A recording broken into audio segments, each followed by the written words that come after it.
15 अगस्त एक तारीख नहीं, एक भावना है, एक वादा है। एक ऐसा वादा जो हमारे देश ने अपने हर नागरिक से किया था कि वो आज़ाद भारत में किसी बच्चे का भविष्य उसके जन्म, गरीबी, भाषा, पते से तय नहीं होगा। लेकिन आज आज़ादी के 80 साल बाद एक सवाल हमारे सामने खड़ा है।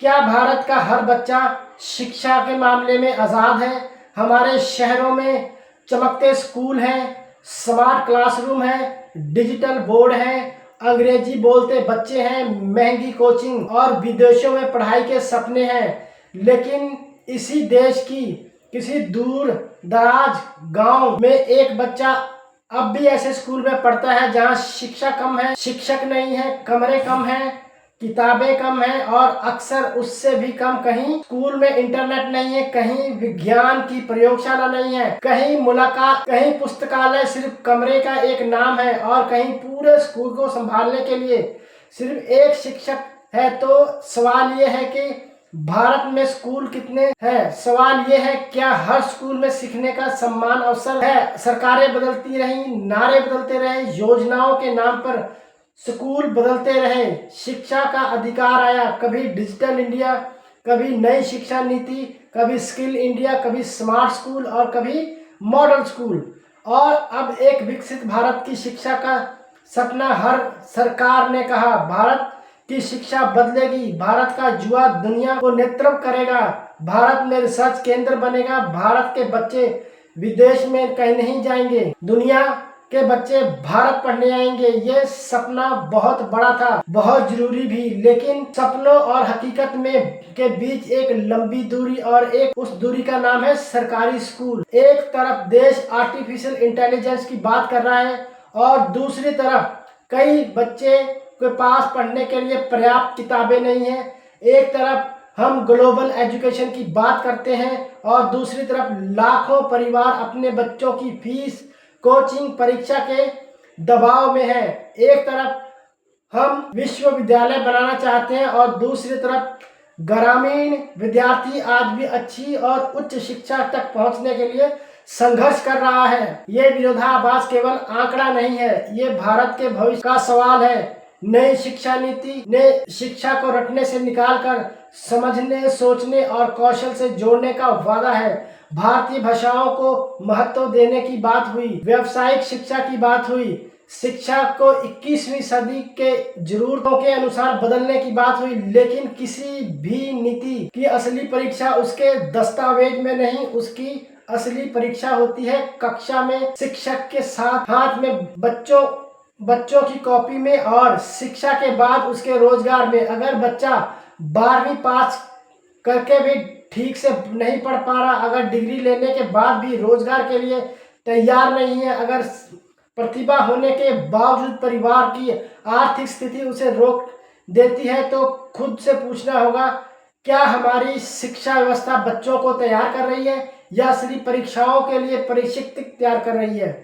आज शिक्षा को लेकर केंद्र और राज्यों के बीच भी बहस है। कौन सा पाठ्यक्रम तय करेगा, किस भाषा में पढ़ाई होगी, स्कूलों का मॉडल कैसा रहेगा, विश्वविद्यालयों का नियम किसके हाथ में रहेगा? केंद्र कहता है शिक्षा का एक समान स्तर होना चाहिए, राज्य सरकार कहती है भारत की हर जगह की जरूरत अलग अलग है, भाषा अलग है, संस्कृति अलग है और समस्याएं भी अलग है। और शिक्षा राज्य की भूमिका पर नहीं होनी चाहिए। दोनों पक्षों में अपनी अपनी बातें हैं, लेकिन इस राजनीतिक अक्सर सवाल पीछे छूट जाता है, बच्चे किस सरकार की जीत चाहिए? केंद्र और राज्य की लड़ाई नहीं चाहिए, उसे चाहिए एक अच्छा शिक्षक, सुरक्षित स्कूल, साफ शौचालय और किताबें, प्रयोगशाला, इंटरनेट, छात्रवृत्ति और ऐसा भविष्य जहां उसकी मेहनत उसके परिवार की आमदनी से छोटी ना हो। कुछ स्कूलों की आदर्श योजनाएं बनानी शुरू होती हैं, उसे डिजिटल सुविधाएं आती हैं, नई इमारतें बनती हैं, स्मार्ट क्लासरूम लगाए जाते हैं। ये अच्छी बात है, लेकिन सवाल ये है, अगर स्कूल मॉडल बन रहे हैं तो क्या बाकी स्कूलों का क्या? तो क्या चुनिंदा स्कूलों की तस्वीर दिखाकर हम पूरी व्यवस्था को सफल घोषित कर देंगे? क्या शिक्षा में असली बदलाव एक दो चमकते स्कूलों से नहीं आएगा? बदलाव तब आएगा जब देश के सबसे गरीब बच्चे को भी सम्मान, शिक्षा, वही सुविधा और वही अवसर मिले जो बड़े शहर के संपन्न बच्चों को मिलता है। शिक्षा केवल स्कूल की चार दीवारी नहीं है, शिक्षा एक परिवार की उम्मीद है, एक माँ का भरोसा है, एक पिता की मेहनत है, एक बच्चे की आंखों में दिखाई देने वाला भविष्य है। जब कोई बच्चा सुबह स्कूल की ड्रेस पहनता है तो उसे वह सिर्फ पढ़ने नहीं जाता, वह अपने परिवार की नई पीढ़ियों को आगे ले जाने की कोशिश करता है। लेकिन अगर रास्ते में फीस आ जाए, भाषा आ जाए, गरीबी आ जाए, दूरी आ जाए,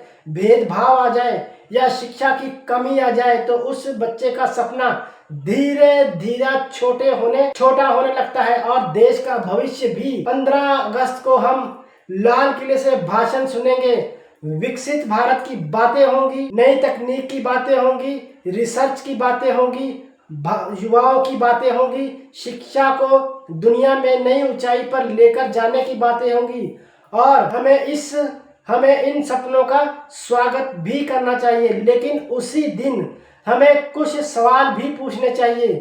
क्या हमारे सरकारी स्कूलों में पर्याप्त शिक्षक हैं? क्या बच्चों को पढ़ने की समान सुविधा मिल रही है? क्या गरीब परिवार का बच्चा महंगी कोचिंग के बिना आगे बढ़ सकता है? क्या भारत भाषाओं में उच्च गुणवत्ता की शिक्षा उपलब्ध है? क्या हमारी डिग्री रोजगार की गारंटी है तो कम से कम रोजगार तैयारी देती है? क्या शिक्षा राजनीति से ऊपर उठकर राष्ट्रीय प्राथमिकता बन पाई है? और सबसे बड़ा सवाल, क्या शिक्षा को खर्च मानने हैं? क्या हम शिक्षा को खर्च मानते हैं या देश का भविष्य निवेश? भारत की सबसे बड़ी ताकत उसकी युवा आबादी है, लेकिन युवा आबादी अपने आप ताकत नहीं बनती। उससे गुणवत्ता शिक्षा चाहिए और कौशल चाहिए, रोजगार चाहिए, सम्मान, अवसर चाहिए और सबसे बड़ी और जरूरी बात, उसे एक ऐसा सिस्टम चाहिए जो उसकी प्रतिभा को पहचान सके। क्योंकि भारत का असली वैज्ञानिक किसी बड़े शहर के स्कूल में से ही पैदा हो ये बात जरूरी नहीं, अगला डॉक्टर किसी महंगे निजी स्कूल में ही पढ़े ये जरूरी नहीं, अगला शिक्षक, इंजीनियर, कलाकार या नेता किसी गांव की व्यवस्था से की कक्षा से भी आ सकता है। उस बच्चे को अवसर मिलना चाहिए। आजादी का अर्थ केवल विदेशी शासन से मुक्ति नहीं, आजादी का अर्थ है अज्ञान से मुक्ति, गरीबी से मुक्ति, भेदभाव से मुक्ति, डर से मुक्ति और उस व्यवस्था से मुक्ति जो किसी बच्चे को ये विश्वास दिला दे कि वह कम योग्य है क्योंकि उसके पास पैसा कम है। इस 15 अगस्त सिर्फ हम ये ना पूछे कि भारत कितना आगे बढ़ा है, आइए ये पूछे कि कौन पीछे छूट गया है, किस बच्चे तक शिक्षा नहीं पहुंची है, किस परिवार का सपना फीस में की बोझ के नीचे दब गया है, किस गांव में शिक्षक का इंतजार अब भी जारी है, किस विद्यार्थी की प्रतिभा भाषा या गरीबी की दीवार से टकरा गई। लाल किले से क्लासरूम तक भारत को सिर्फ घोषणाओं की नहीं, जवाबदेही की जरूरत है, सिर्फ नई योजनाओं की नहीं, उनके ईमानदार क्रियान्वयन की जरूरत है, सिर्फ स्मार्ट स्कूलों की नहीं, स्मार्ट सोच की जरूरत है और सबसे बड़े बजट की नहीं, हर बच्चे तक पहुंचने वाले बजट की जरूरत है।